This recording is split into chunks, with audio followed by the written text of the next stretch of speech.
Hey everybody, it's Leslie from Sew-A-Lot Creative Sewing Centers in Lexington, Kentucky and Centerville, Ohio. Today we are going to do a quick video on the step-by-steps for Kimberbell fill in the blank for the month of May, which is the cute little man bag.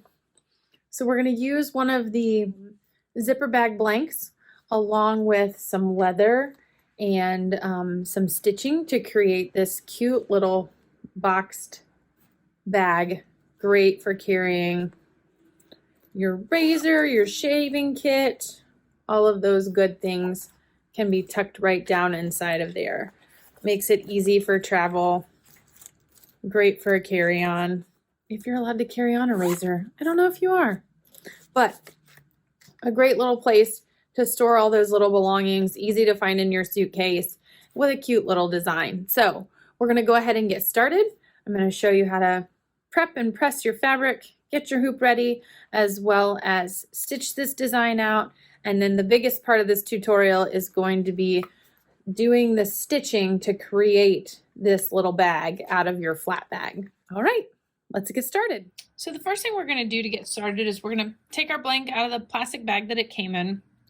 And remember, this is a felt blank when we're using the green one. And we're gonna make sure that we press out any creases that are on that bag. But because it is felt, make sure you're covering it with a pressing cloth.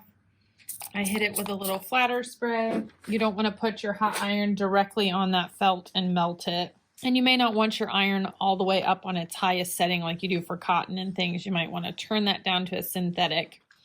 Just get rid of some of those wrinkles that are there. And then we have a nice pretty flat bag to start with. Then the next thing we want to look at is which end is our zipper pull at, so we know which side is going to be the front side of our bag versus the back side. So I want my zipper pull off to my left.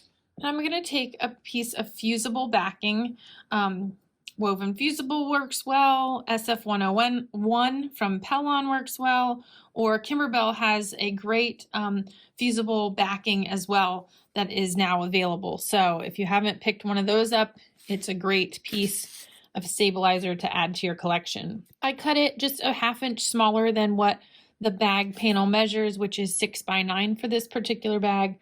So I cut mine 5½ by 8½.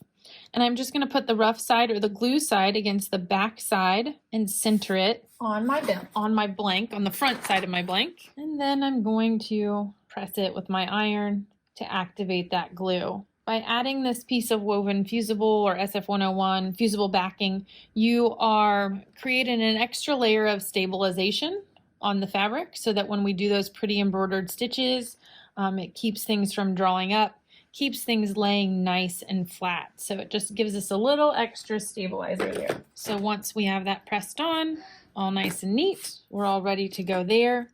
Before you get started, you're gonna want to grab a couple straight pins and just pin these 2 layers of lining with the back of the bag all up and out of the way so that we don't end up with something catching down here underneath. So we're just gonna pin that all out of the way. And then we're going to mark this to get our correct starting point. So the first thing we're going to do is we're going to mark right down the center here. And since this bag is right at about 8½ inches, I'm going to do 4¼ inches from the edge. I'm going to use a water-soluble pin. This is one of my favorites. It's a sew line. Just mark it, get your center line. Then I'm going to come over here and I'm going to measure per the instructions down 1½ inches. Now when I say down 1½ inches, I'm not measuring from the edge of the bag. I'm measuring from 1½ inches from the center of the zipper. So, and this is going to explain this very clearly in your directions and show you a nice picture. It says from the center of the zipper teeth, measure down 1½ inches. Marking up on my zipper teeth, so that's my 1½. And then I'm going to mark with my water soluble marker at that 1½ inch point. This is going to give me my starting point for my embroidery design. So we're going to take this over to the machine and get everything started.